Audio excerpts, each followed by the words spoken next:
That's right. We are back here at BZZR Wildcard with a little bit of a fight on our hands. I'm Justin Tyler. I'm Jason Hammonds. And we are here in our third episode of Wildcard, which, you know, if we're trying to establish an identity, it's the place where, I don't know what happens. Other stuff happens. Stuff you wouldn't necessarily expect. Yes. We're random over here. Yeah, we're wild over here. I am, of course, on the East Coast. We're in the Knicks Fury over here. Jason? I'm in sunshiny LA, baby. We don't have a single team to root for right now. It's great. Truly, what an exciting time to be alive. We are epitomizing both of our coasts. So today on the show, we're going to talk a little bit about the two sports that are gripping the world in their competitions right now. The NBA basketball, we have the finals. Knicks just took game one. I feel a lot of pressure about that in my current lifestyle. I'm sure. And, of course, we're talking about hockey on the other side. Also, Stanley Cup finals have kicked off. The game 2 is tonight. Somehow, inexplicably, at the same time, these sports are coming to a head simultaneously. A 7-game series happening right on top of each other. And that's sort of always the way. Not exactly layered like it is this year, but it's a little bit, we're getting like peanut butter and chocolate mixed up, which is often a great taste. But we're trying to figure out why and what that means. So we invited in two guests, one from the basketball side, one from the hockey side. Let's welcome them out. They are both named Sam, so we're going to keep it eternally confusing. Please welcome out to our rectangles, Sam Wallace from the Caniac Report and Sam Oshtry from the NBA Rundown newsletter. Thank you for being here, gentlemen.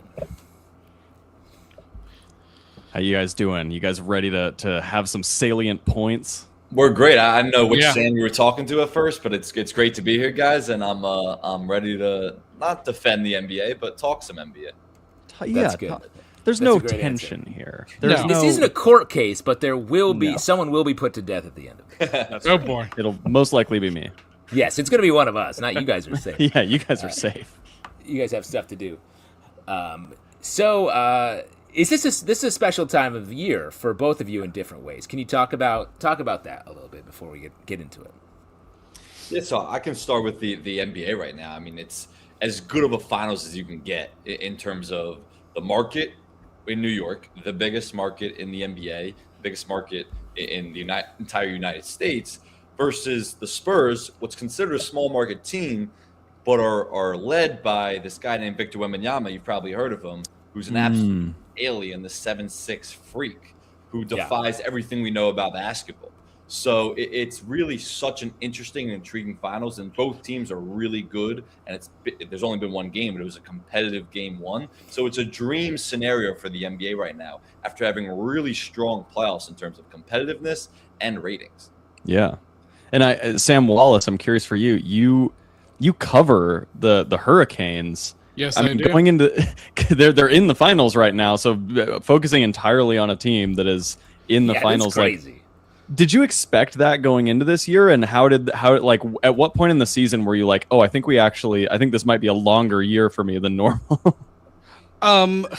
There's 82 games in the season, so there were definitely points where I was just like, I don't know.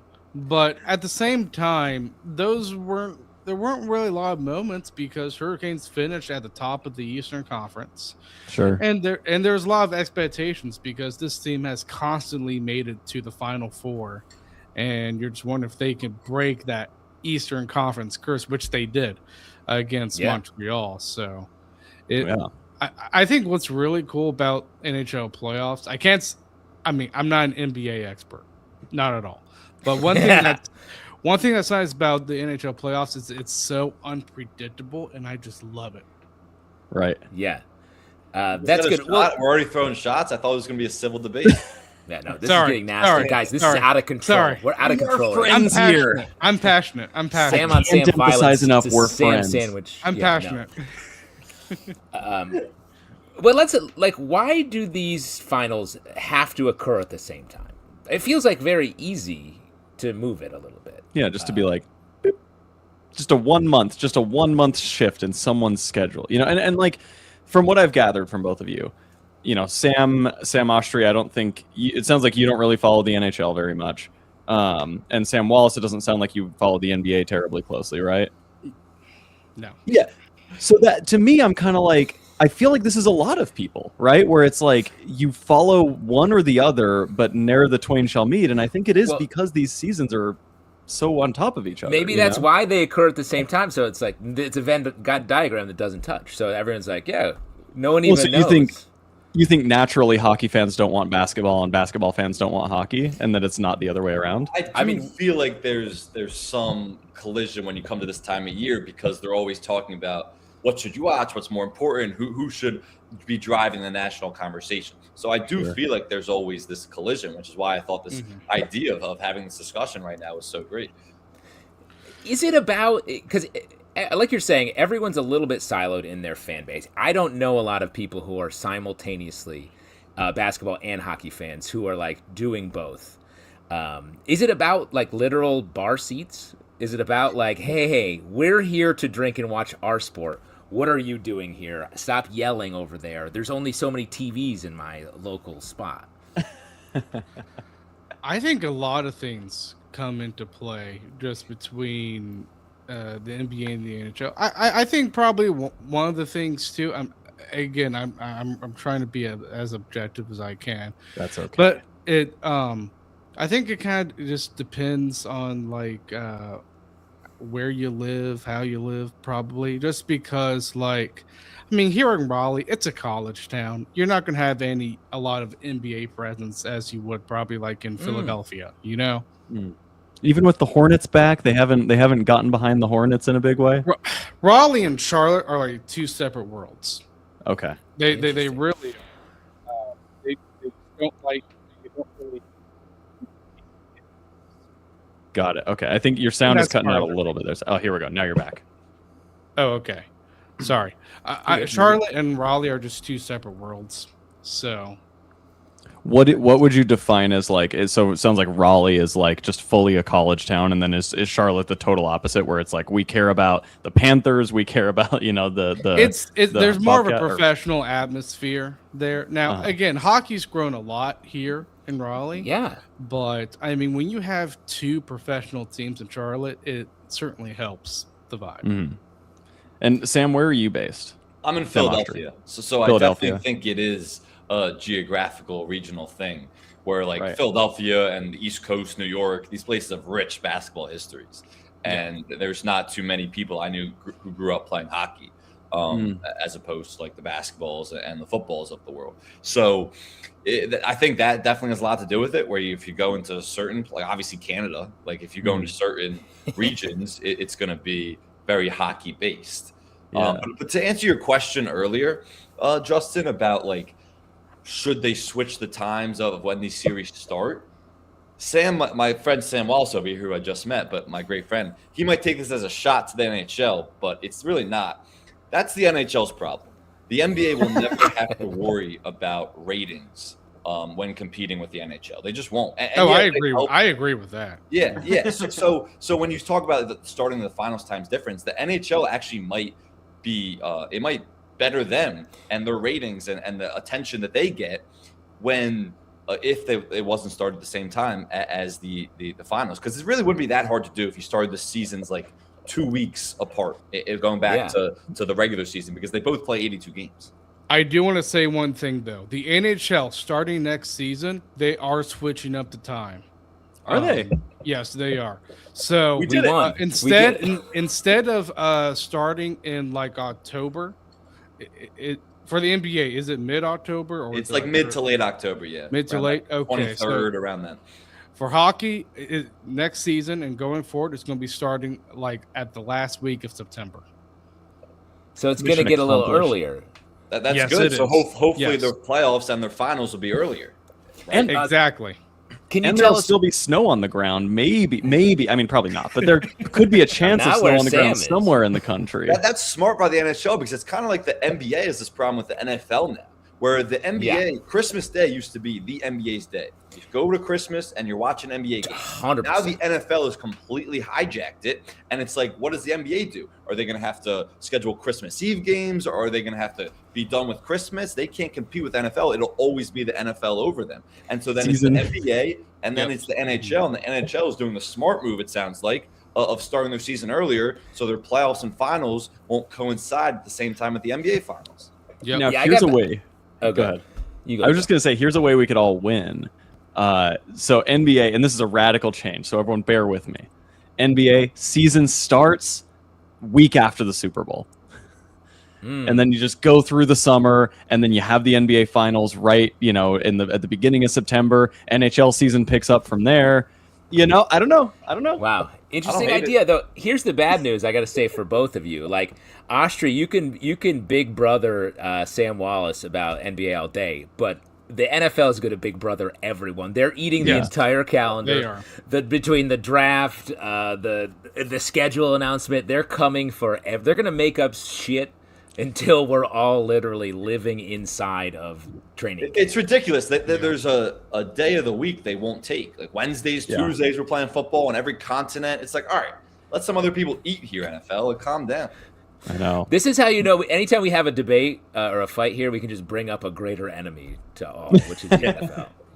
Yeah, it's sort of the doomsday to the NHL and NFL's Batman and Superman, right? Wow. Nice. Really good.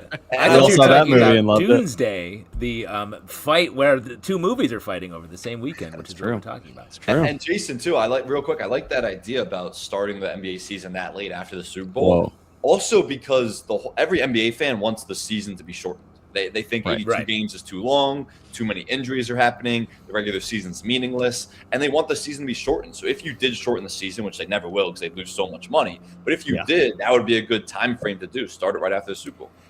Would you agree with that as well, Sam Wallace, for hockey? Do people want the season to be shorter over on your side? I haven't heard anything about the season being shorter. Hockey fans want more hockey all the time. Yeah, they do, especially up in Canada.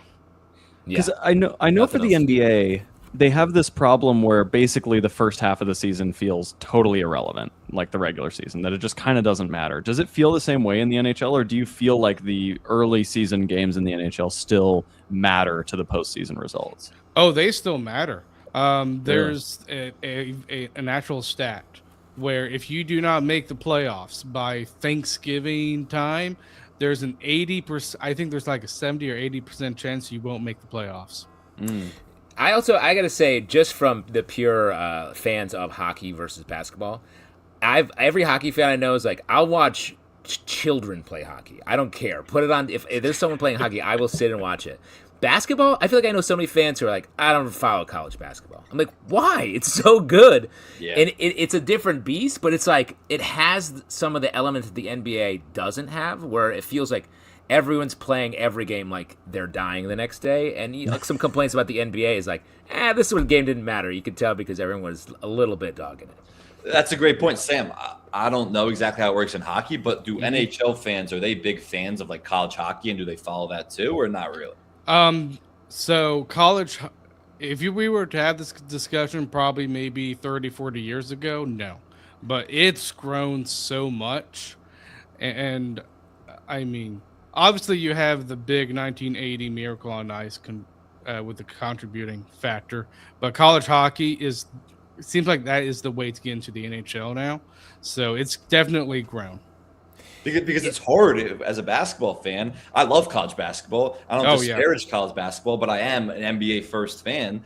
And it's like on a Tuesday night in January, I'm turning on an NBA game. I don't care if it's Hornets Wizards versus any college game, unless there's a great draft prospect in there. Even though I love both sports, so it's sometimes hard to actually follow and watch both consistently throughout the winter. I mean, look, as a Utah native, I know none of you were watching BYU basketball until this last season. All you fake fans coming out for the Cougars, I see you all. This feels like a whole different attack level going. Yeah, a little bit. Not even you. I'm talking more to the audience. Yeah, you're shooting strays at people. Yeah. I don't know. I truly have no idea what you're talking about. Interesting. Now, I think the other thing that will change this, and maybe already has, according to Sam Wallace, like from a TV perspective, and like just a media perspective, this should be on a completely different time frame because like, and sports media is all that matters for TV anymore anyway. Yep. That's why I feel like I've a little bit of a student of the sports rights and all the battles with the networks, and it feels like this playoffs for the NBA has been a little bit of like, hey, watch out, NFL. We actually have some shit going on here too. We can still bring some eyeballs because this finals, I think, is going to absolutely crush. Right, Sam? Yeah. 100% that this finals is going to do record numbers. They already released, and as anyone who like follows ratings a lot, they know that these ratings can be skewed when a league releases, oh, this was the best ratings and whatever. Like sometimes it's skewed, but this was the first year of the new media rights deal where it's Amazon Prime, NBC, and they still are on ESPN/ABC, which they've been on for years now. But they just released the ratings for the playoffs before the finals, and it was the highest ratings in like 28 years for the playoffs so far. So that's how great they've been. It's partly because of all the networks they've been on, but this should be an incredible finals, not just competitively, but for the ratings. And what about the NHL, Sam Wallace? Like, I feel like hockey is more popular sort of across the board, especially in markets like Vegas, where you got a team that sort of is pretty new and has been dominating lately, right? Oh, yeah, they've been dominating. It's interesting because Vegas is a new team, and Carolina, I mean, you can tell they're both teams, new or not, they're kind of small market teams compared to the Rangers and Boston, like the original 6 teams, Detroit, Chicago. But it's interesting to see how the viewership goes because I remember when the Stanley Cup finals kind of started, there was lots of talk like, well, I ain't watching this series because it's these new teams. So, yeah. Yeah. Really? That's interesting. And do you think that's like some bitter fans who are like, my team got... Because there's a little bit of a... I'm a Buffalo Sabres guy, so like I feel like any Sabres fan I know is definitely mad walking out of the playoffs. Oh yeah. Well, they should be happy they made the playoffs. Okay, well, that's nasty, Sam Wallace. And I be shooting straight over here at me. It's been 10 years, over 10 years since the Sabres have made it to the playoffs. So That's tough. I mean, that wasn't a makeup comment, by the way. Just so that wasn't like, no, it's been 10 years. Another like, shot. He's like, yeah, sorry I did that. Here's Sam some Wallace salt for you. quietly vengeful. Over Sorry, here. He's got a dagger. Sorry. Let me fix your wound with another dagger, says Sam Wallace. Sorry. It's just I keep track of all the teams that I just have mental. No, it's great. The truth is the ultimate weapon. And The guy's got pucks flowing in his blood. I don't know what they say for hockey fans. Close enough. Puck blood. Close enough, right? Puck blood, I'm curious, like, because this is something that I feel like has happened obviously a lot in the NBA, but also in the NFL over the last few seasons, is that you find more and more teams directly ring chasing, right? Where, you know, a team like, I mean, even the Knicks, right? These were low key moves, but the team that they're playing with right now was very much acquired and assembled by the front office from sort of pieces from other teams. You see it in the NFL right now, where the Rams are kind of like, you know, every couple of seasons they're like, all right, we're going all in. We're going to trade all these assets. We're going to bring all these people in. Like, has that same mentality kind of come into the NHL, or do you find that more teams are sort of homegrown, kind of like, you know, drafted and developed talent? I would say there is a mix, but I will say one thing. When it comes to the recently successful teams, Carolina, the Florida teams, Vegas, Dallas even, it seems like there are more players that are wanting to go to these markets. And there's a topic that comes up because, except for Carolina, most of these teams that these players are going to, they're in no state tax states, all of them. So that's where the discussion comes up. I'm not saying I agree or disagree, but they're also in warm weather states. They are in warm weather. The hotter the temperature gets, the lower the taxes get. Something weird to figure out. And I think another thing too, like NHL, I mean, I can tell it's very slow, but it's interesting because Carolina is actually the first team to get into sports analytics in the whole NHL. So, and then you have Florida coming up and getting into the analytics, and you have Tampa. Sort of a money puck situation. Yeah. Yep. There's an actual website called Money Puck that I knew it. Okay, great. Sorry, I was about to claim that, but I guess somebody beat it to you. Somebody got you. Yeah. It's interesting that it took the analytics so long to make it to the NHL, because I feel like this really infected the NFL and the NBA, basically within a couple of years of the MLB getting so, analytic pilled. What do you think it was that made it take this long for it to really take hold? You have I think you have lots of executives in the NHL that are just afraid of the numbers, and they can be a little bit of dinosaurs, because there are a few things I disagree with where I'm just like, it's just not like that in this new world today, in the digital age today. So I think that's part of it. That makes sense. We're sort of getting into the back end of our time here together. I do have a couple questions about what would you take from watching the other sport for each of you. Like, I feel like, just to give you a second to think, like, hockey has a certain pace, basketball has a certain swagger. Like, what are some things you feel like, oh man, my sport would be better if it had a little bit more of this from the other? Can you say nothing? No, I'm joking. Okay. Sam Oshtry's getting returning some hostility now. It's a tough question. I think. I'll give you another second. I have a few pitches. They are truly different animals. Yeah. You could say that there's almost nothing in common between basketball. Well, I have at least a couple pitches here. Okay, good. Yeah, we'll brainstorm. I kind of think that in the NBA, you should be allowed to throw a punch and then have a ref be like, all right, now I'm refereeing a fight. No longer is this a sports game. This is now a fight. That should happen in the NBA. I wouldn't hate that. One thing I do think, I wouldn't hate that at all. One thing I do think is, as Sam's talking about how important the regular season is, and every hockey fan doesn't want the season to be shortened, I think that mentality from players to have that for the NBA, where they treat every game that importantly and they don't load manage and sit games, which is often a conversation in the NBA. From what I've heard, I don't think that really happens in hockey. Like, guys are suiting up if they're healthy and they're giving their all every single night. You don't see that in the regular season of the NBA. So it's not as much of a stylistic thing, but something the league can address more of, where you don't want your star players sitting out games in the NBA. Right. Yeah. And they've had that problem for years. And I don't think that really happens in the NHL. Yeah. So one thing I was going to say that I think the NHL could take a lesson from the NBA is learning how to advertise your star players. I know we have McDavid. I know we have Sidney Crosby, but I think the NBA does it a lot better.